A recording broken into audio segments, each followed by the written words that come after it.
So welcome everybody to this webinar, Advanced Listening. I'm Anne Rolfe, founder of Mentoring Works. And listening is an absolute gift we give to our mentorees. It's important, obviously, in all relationship.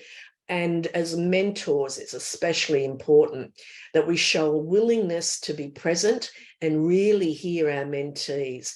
We invite them to confide in us because we have committed to a helpful relationship, whether it's focused on career development, supporting them through challenges, or accelerating their growth and potential. Just going to admit a few people to the live webinar. Welcome, everybody. In mentoring, the purpose of listening is to elicit what mentees have to say. We want to bring to the surface their thoughts and feelings, values and priorities, and increase their ability to generate insight from their own experience so that they can navigate a way forward for themselves. So,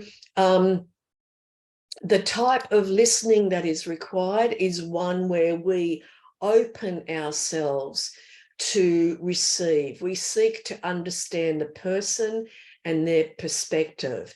And while we may hear easily enough, true listening can be hard. It doesn't necessarily come naturally to most of us because it involves skills that are developed. That's why in this webinar, we're going to have a conversation about why listening is hard. And I do invite your input. So start thinking now while I ask that question, what gets in the way of listening? Why is listening so hard for us? Then we'll get into, okay, so what does it take to really hear in a conversation, to really hear your mentee's perspective and understand them and what their values and priorities are. And also, and this is the practical part, this is why you want to take notes and have an action plan for yourself. What are the ways you can improve your skills? And I'm going to offer you, in fact, ways you can improve your skills in 28 days or less. So very quickly, you can up your listening skills, no matter how good they actually are already. So here's the question. I want your input. If you agree that listening is hard, maybe you don't agree. You can make a comment on that too. But what do you think about listening? Is it hard? If it is, what gets in the way or what makes it hard? So have your input. Oh, we've got 34 people on the line, so we should get some really good input here. Just type in quickly. Okay, so Helen's saying our own thinking ahead, lack of skills. Yes, that can definitely be the case. Just letting some more people come into the live webinar as your comments are rolling in. Distractions, Brenda says, and Dana also says, distractions. Your mind is on other things. Yes, all of those can be really true. Okay, keep those thinking of a response. Yeah, reacting to our own narrative. And Maureen says people tend to listen to reply. Absolutely. And there's some of the things I've got for you on my list as well. So keep them coming in and share with your colleagues online. One of the things I want to bring to your attention, and some of you will know this already, is a major problem is our brain capacity. It far exceeds the capacity for speech. Typically, we can speak about 125 to 175 words per minute, whilst the brain can process 400 words per minute. No matter how fast someone speaks, the brain has excess capacity. And what does the brain do with its excess capacity? Anything it wants. If you're like most people, you find yourself thinking about what you'll have for lunch, whether you'll be late for your next meeting or that email you haven't yet answered, even though you've committed to be here at this webinar. True? If you meditate, you know how the mind seems to have a mind of its own. And though you're trying to focus on nothing but your breath an image or mantra, your mind will take you off down a rabbit hole anytime it gets a chance. I actually recommend meditation as a practice and as a way to improve your overall well-being and ability to listen. Another problem we've got is that our ears never close. We have no earlids. They're always on. They work even when we're sleeping. Now, while we can close and rest our eyes from that information that floods in, and we've got millions of bits of information flooding our senses all the time, we do have filters that protect us from overload. And we need that, but sometimes those filters actually work too well. So I'd love you to do this, so I'm getting a request for a repeat. The statistics, 400 words. Then let me go back to, okay. Typically, we can speak at 125 to 175 words per minute, while the brain can process 400 words per minute. I'm sorry I don't have a reference for you there, but I'm sure you'll be able to find one for that. Okay, so pens and paper. What you need is write down numbers from 1 to 9. I'm going to give you 9 prompts here, and I want you to rate each of these on a scale. So 0, your scale is 0 means I never do this. 1 is I sometimes find myself doing this. 2 would mean I often find myself doing this. And 3, this is something I always do. Okay, just letting more people in here. This is a very popular webinar today, so I want to give you great value. So here are your questions. Don't write down the question, write down your rating for each one. So the question basically is,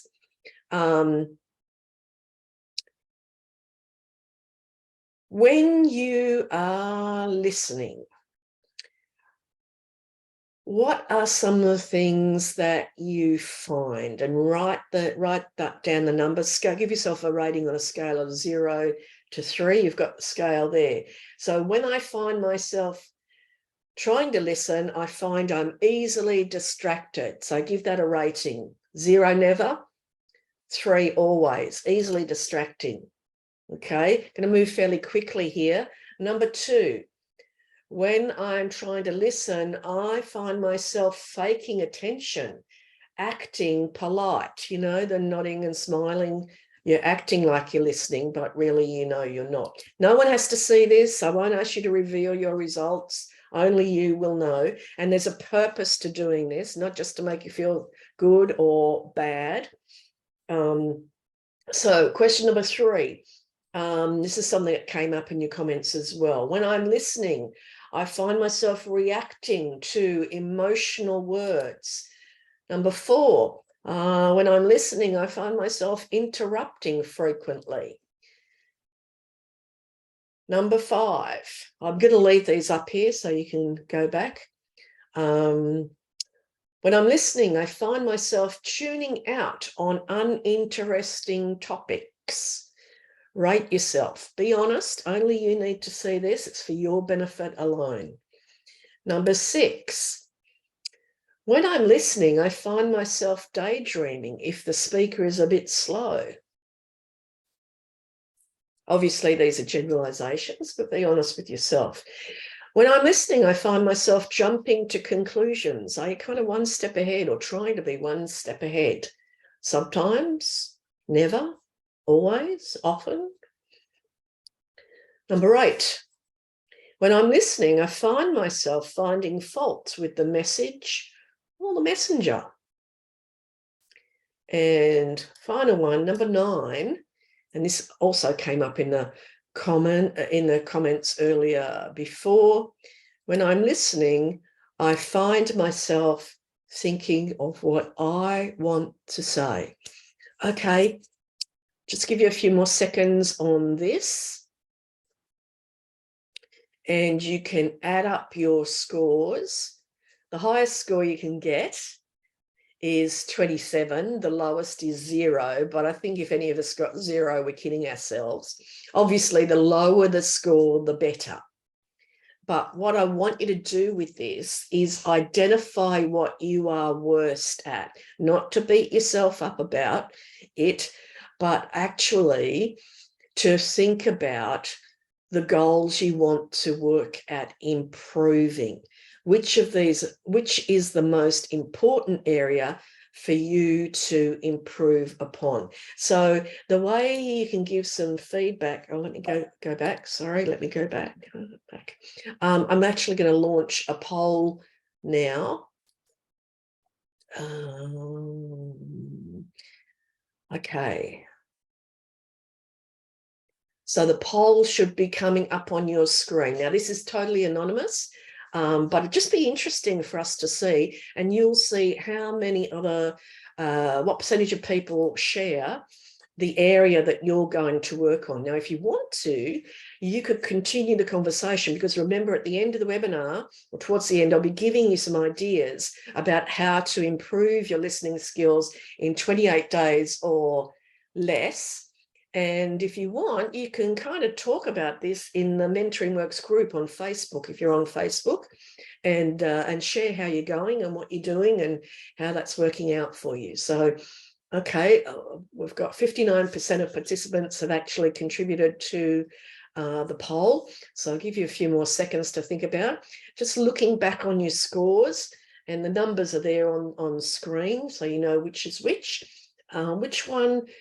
one, and I think I only allowed you one to choose. So which is your top priority that you really want to work on? Because that'll be your focus for the rest of the webinar, drawing out what you can do, and also after the webinar to actually work on improving that yourself. Okay, a little bit more time for those of you who did the quiz. Which one will you work on? And I took inspiration from this. As you can see, the reference down the bottom of the screen, Eastwood Atwater, and this is a classic book. I have many books on my bookshelf, as the regulars will know.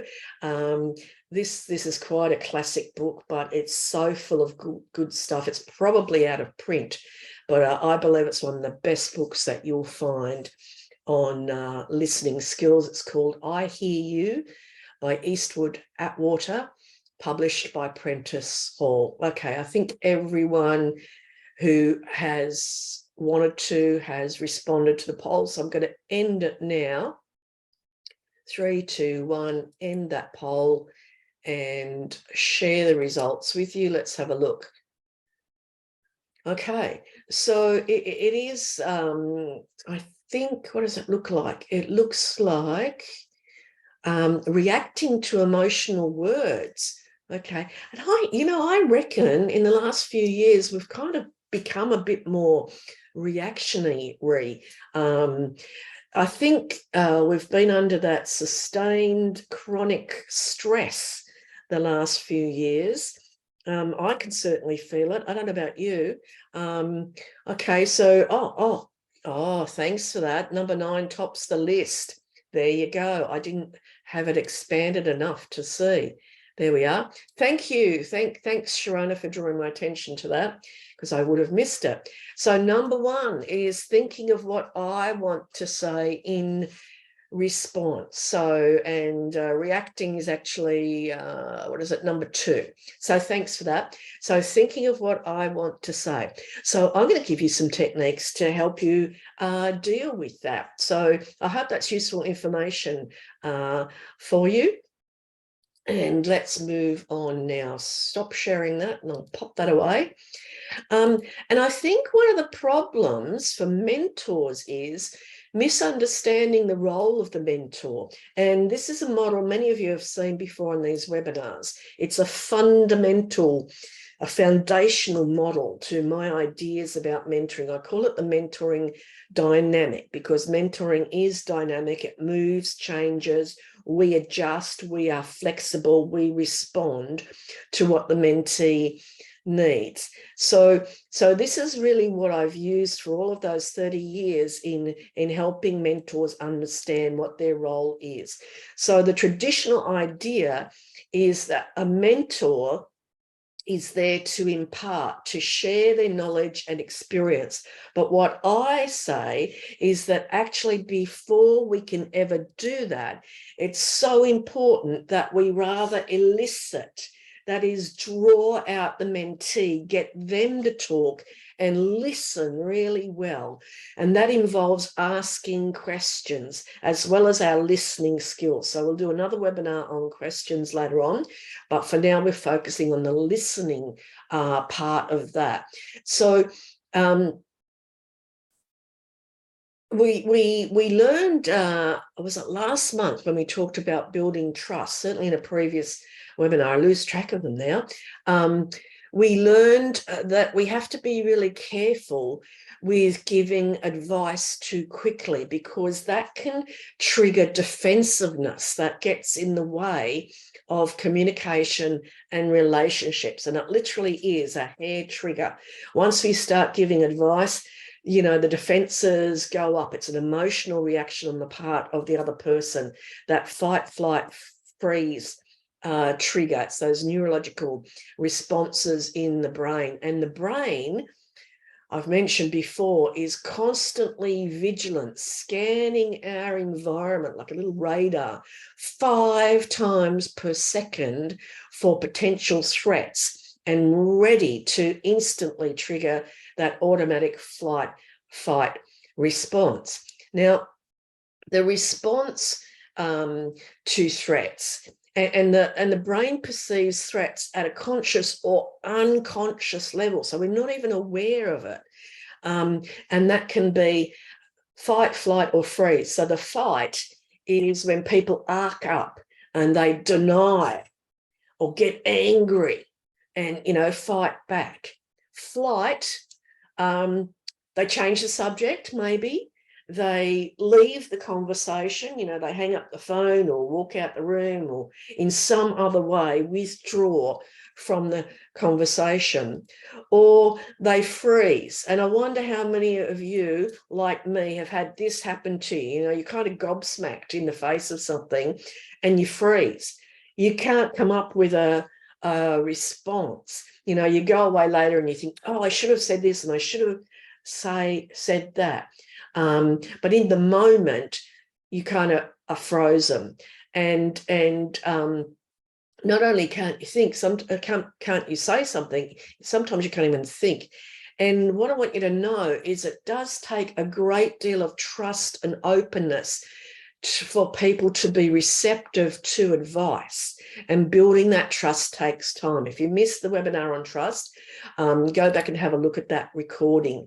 Now, this comes back to the mentoring dynamic. So that's why we don't jump into giving advice. We get them talking first, and we support them. We give them positive feedback, whether it's our positive body language, nodding, smiling, you know, minimal communication that encourages them to talk. We encourage and validate before we ever get to the stage where we've built enough trust and rapport where we can actually challenge them and provide a different perspective there. So just wondering if there are any questions, comments, observations that you would like to share on this model, or your use of this model, or these ideas that I've shared so far. We've been talking about why it's difficult to really hear, and we're now about to move into the next part, which is, okay, so what does it take to really hear someone? Not seeing any questions at the moment, so we're going to move into, okay, what does it take to really hear?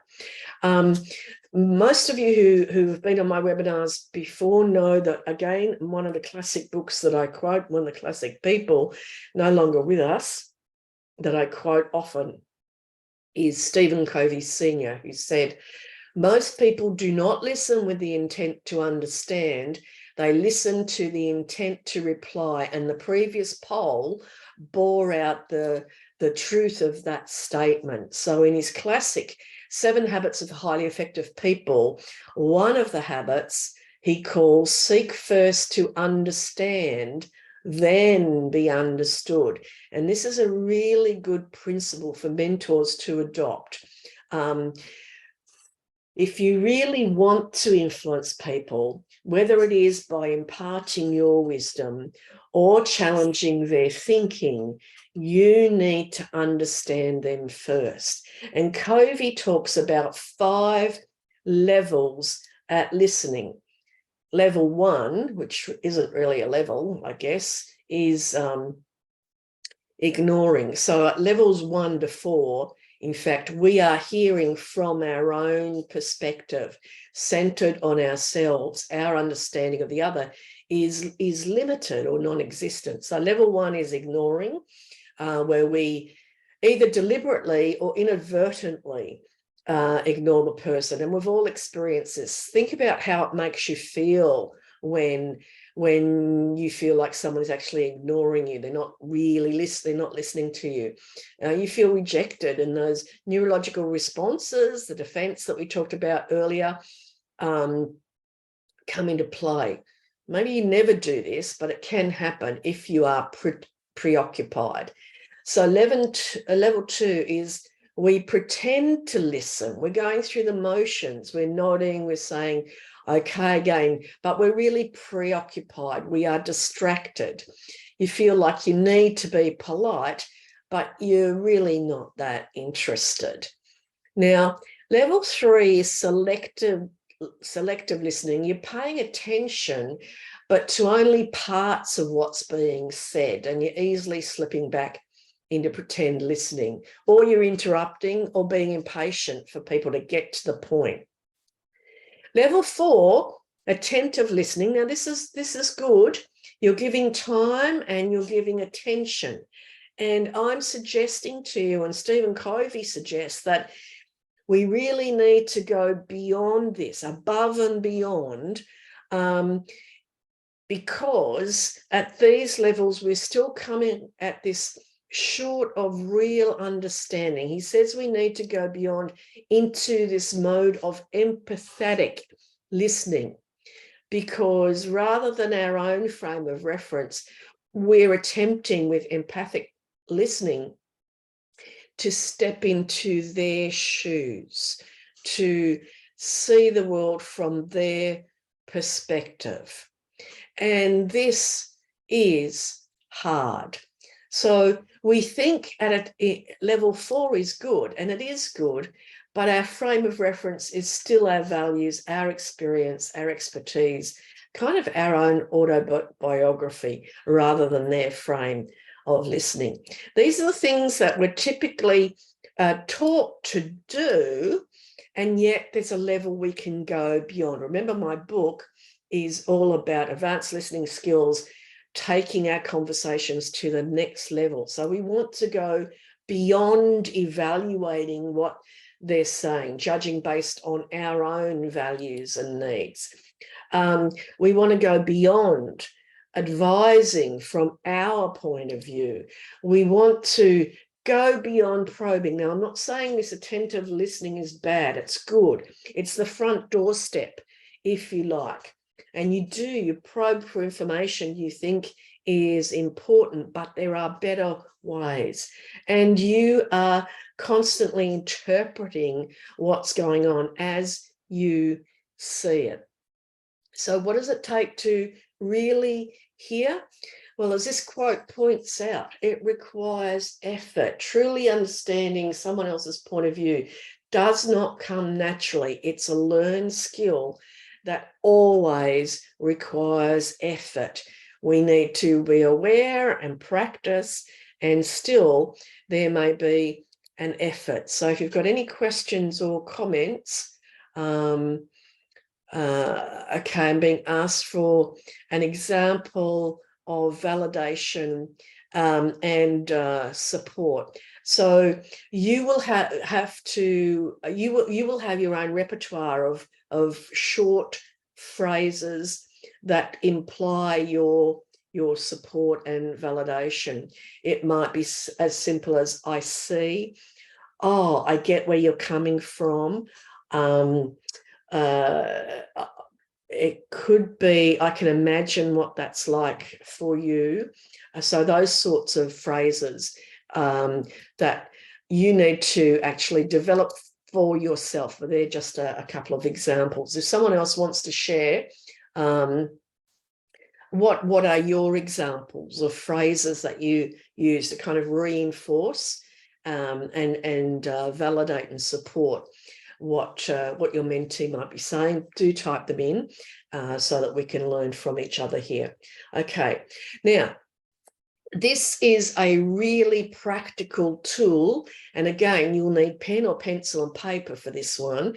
You did this years ago. I want you to do it now. I want you to place your hand palm down on a piece of paper and actually trace around your fingers so you get an image of your hand, because I'm about to introduce the handy model to improving your empathic listening skills. Okay, we've got an example from Helen. That sounds. So that sounds like, that's a phrase. So do develop those phrases. So quickly do this. This will be worthwhile, I promise you. If you've done this before, do it again. It's worth the reminder, because at the end of this, you will have a handy tool that I promise you will use in very practical ways. You can use it every day, not only in mentoring, but maybe with your loved ones, maybe with your colleagues. So here we go. So if you want to be a better listener, I'll just overview it and then I'll go into more detail. If you want to be a better listener, you want to develop these habits. The first one is silence. Don't interrupt. Don't jump in with your own stories, opinions, or advice. Let them speak. So if you've drawn the outline of your hand on your piece of paper, write the word silence on the thumb. Okay, I'm going to go into more depth about this in just a moment. The second technique is focus on them. Attend to what they are saying and what they're not saying. You want to understand what they mean, and that doesn't always come out in the first words they say. Notice their non-verbal communications. Suspend your judgment and listen to their point of view. Try to pick up their values and priorities, needs and wants. What a world we'd have, what communication we'd have if we simply practice this technique. Okay, the next technique is minimal response. You need to show them you are fully present and listening without interrupting their flow. So give positive non-verbal signs of listening, so the nodding, leaning forward, those sorts of things. And these days, even when we're on Zoom, we can get a lot of the non-verbal communication in there, the body language. And keep your verbal responses short. I see. Tell me more, to encourage them to say more. The next one is, and I've got a little visitor come here. I hope she's not going to walk on the keyboard. So the next technique is reflect. When it is your turn to speak, resist the urge to give advice. Instead, repeat back what they've said, emphasizing their feelings. Now, don't parrot their words. Instead, paraphrase, summarize, or restate using some of their words. And finally, ask good questions. When you reflect, they will confirm or clarify their thoughts. In some cases, that's all that's needed. People often just want to ventilate or express themselves. They're not seeking a solution from you. Even when they do need an answer, the opportunity to think out loud and be heard is enough for them to come up with their own solution. If you do need to take the conversation further, do so with open questions, asked with respectful curiosity, and continue listening. Okay, I hope you've got those all jotted down. This is your visual reminder. Now I'm going to give you an even better practical way to put each of these techniques into your listening repertoire of skills. So what I want you to do is to close your fingers with the thumb sticking out as though you were about to give a thumbs up. But instead, I want you to touch your thumb to your chin. See, I know this feels silly. I hope other people can't see you, but please do this. You'll find it so worthwhile. Touch your thumb to your chin, and as you do, say to yourself, silence. Take it away, thumbs up, back, silence. Silence. So do that 3 times. And this is part of your practice. This is your homework. Do this, silence. Remind yourself to keep silent. This is key to improving your listening skills. And I love this quote. You've heard it before in various forms. Apparently comes from Zeno, the philosopher, 300 BC. We have been given 2 ears and 1 mouth in order that we may listen more and talk less. And in fact, with your thumb on your chin, it's pretty easy to actually lift your little pointer finger to your lips as a further reminder to shh. Next, keeping your pointer finger extended, pivot your hand away from yourself and say to yourself, focus on them. Bring your hand back to the shh. I hope you're doing this. I hope I'm not the only one making a fool of myself by doing this. Trust me, it's worth it. So do it again. Point your finger away from yourself. Focus on them. And back to shh. Oh, thanks. Okay. Thanks. Shh. And you know what? This position can actually be a non-verbal signal, not only to yourself, but to the mentee. I'm listening. Okay. Now, you can relax that pointer finger now. And thanks to all the people who are doing this. I'm glad I'm not the only one. Okay. Relax that pointer finger and apply a small amount of pressure with your middle finger to that area, on the fleshy area beneath the thumb. So have a look on your caption, the caption you wrote on your diagram. I hope you've all got it there. Middle finger, minimal response. So pushing your middle finger on into your hand, that's the reminder that you give a minimal response. So minimal response is something like, Can you say a little more about that? So you'll have your own vocabulary, your own repertoire of short phrases, minimal response combined with body language. Your aim is to not interrupt their flow, to actually keep them talking. Okay, now,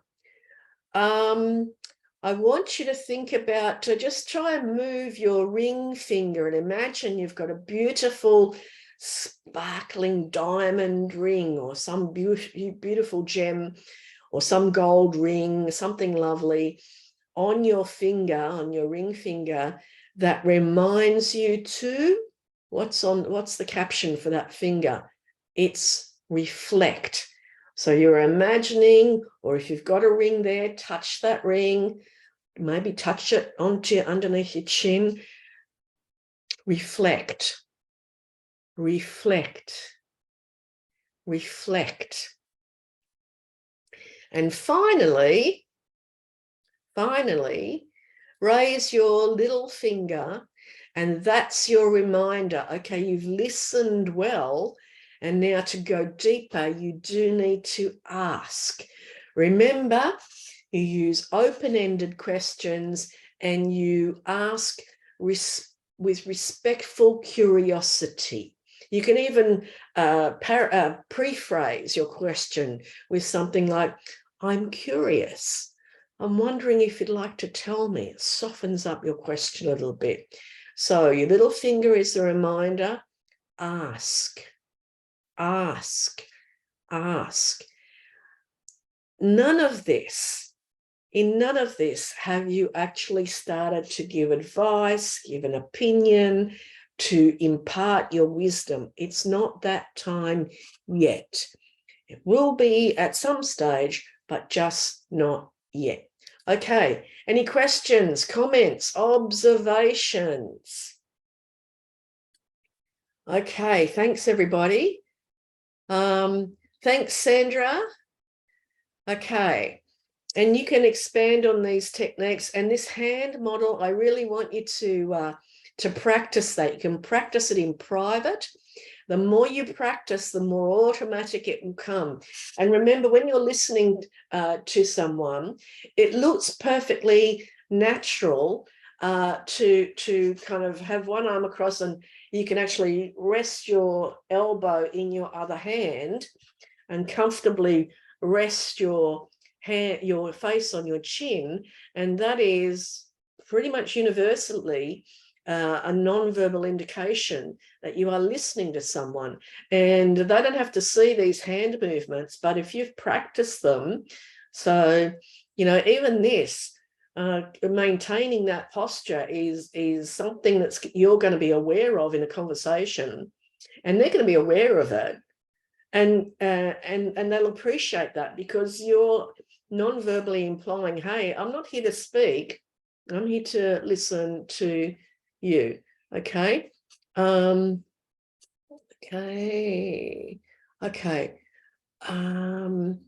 Maribel has a great insight. This graphically represents why, as mentors, coaches, we need to practice 80-20 ratio, listening to speaking. 4 fingers to listen and 1 finger to speak. Yeah, hey, that's beautiful. That is a great insight. Thanks for sharing that, Maribel. That's lovely. All right. So now I want to move into the action plan, and I want to talk about some ways that you can actually improve your listening skills in 28 days or less. So the first thing we want to do is and I'd like you to start making your own action plan and putting your own priorities on this. The first thing we all need to do is look for where we can do better. If you did the quiz earlier, maybe you highlighted your opportunity to improve. Now, if you're in the majority who said, oh, I'm thinking of what I'm going to say next, and I do appreciate that as a mentor, sometimes you think, oh my goodness, what am I going to say? But if you can shift from your attention from you and any, sort of anxiety or nervousness or uncertainty from yourself, and shift instead to not only attending to them, but actually that empathic listening.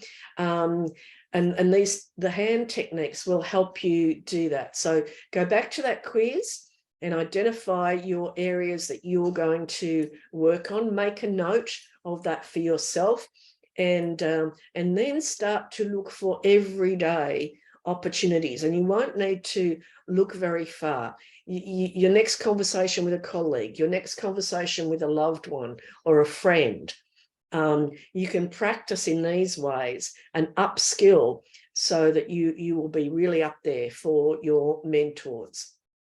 The next thing we need to do is to actually set our intention. So remember that Stephen Covey habit that we want to develop. Seek first to understand them before we attempt to be understood ourselves. So our first intention is to understand them, to empathize, put yourself in their shoes, see the world from their point of view. We also need to train our brain to be present, and that's why meditation, and you will find, don't try and meditate for 20 minutes if you've never meditated before, and try to meditate for 1 minute, for 2 minutes, for 3 minutes, for 5 minutes, and build it up. And the aim is not to think of nothing for that entire period. Your brain will do what brains do. They will go off, and suddenly you'll notice you're thinking about something when you were wanting to meditate, maybe focusing. I love to meditate on a candle. You can meditate on a picture. You can meditate on an object. You can meditate on a quote that inspires you, but your mind will wander off. What you do at that point is just gently, so you notice my mind has wandered, and you bring your attention back to that focus of your meditation. Don't beat yourself up, because that's an additional off-track distraction. Bring your mind back. So if you train your brain to be present, doing one thing at a time is a good idea, a good habit to get. When you find yourself multitasking, just remind yourself of this. The neuroscientists tell us when we think we're multitasking, doing a number of things at once, what we're really doing is jumping back and forth from one to the other really quickly. We have an amazing mind that can do these jumps so quickly we're not even aware of it. But what that does to our intelligence is lower our intelligence quotient by about 10 points. So know this, that if you are multitasking, you are actually lowering your abilities in each of the tasks you are trying to complete. So just remind yourself of that, and try and make it a practice to focus on one thing at a time. It's getting more and more difficult to do that. Oh, I've got another visitor here. Don't tread on the keyboard. Okay, keep going. Sorry, that's a pussycat. So do train your brain. Sorry for that distraction. The other thing is practice, practice, practice. 28 days is a good commitment, and it's not that hard to just carve out a tiny bit of time to practice one of the things that you'll take away from today's webinar, and practice that. But you need to keep practicing until it becomes your normal, your default. And the last thing is to actually notice and acknowledge listening, both your own good listening or better listening and other people. When people listen to you and listen to you well, compliment them, give them positive feedback. You know, people tend to repeat behaviors they get positive feedback from. So if someone listens well to you, you can simply say, thank you for listening. Well, thank you for listening so well. I appreciate that. Or, you know, your listening really makes a difference to me. Thank you. So choose every opportunity to give people positive feedback on their listening. Because, hey, why not help other people improve their listening, not only improve your own? But when you do notice your own good listening, give yourself a mental pat on the back. Oh, I did that better. I didn't allow myself to get as distracted as I usually do. So, and I thank you all for listening to me today. I know these webinars these days, I got a lot to get through in all of the chapters of my book. And so they're a little bit more one way than they used to be back in the day. But I do appreciate your listening. So here's some ways, and cat walking across again. Off you go. Sorry. There we go. So I challenge you, take the 28-day challenge. So if you're not already a member of the Mentoring Works Facebook group, do join. I'll pop the link back in for you at the end today so you can find it easily, or just go onto Facebook, look up Mentoring Works, not me personally, Mentoring Works, and then find the link there to join. So I'm going to pop some key points in there over the next 28 days from this webinar. So look out for those. You can, if you wish, share your progress and your challenges. None of us is perfect, and support one another. So let me just go back there. There's 3 tips there for you over the 28 days. If you do that, that will really support your improved listening skills. So just to recap, as we wind up today, we talked about, well, why is it so hard? We've got ears, and even if we have the equivalent of 20/20 vision for our ears, and many of us do not, but even if we do have perfect hearing, listening, really listening, is hard for all the reasons that we spoke about. Oh, thank you, Ron. That's terrific. We talked about, okay, well, what does it take? What do we need to do?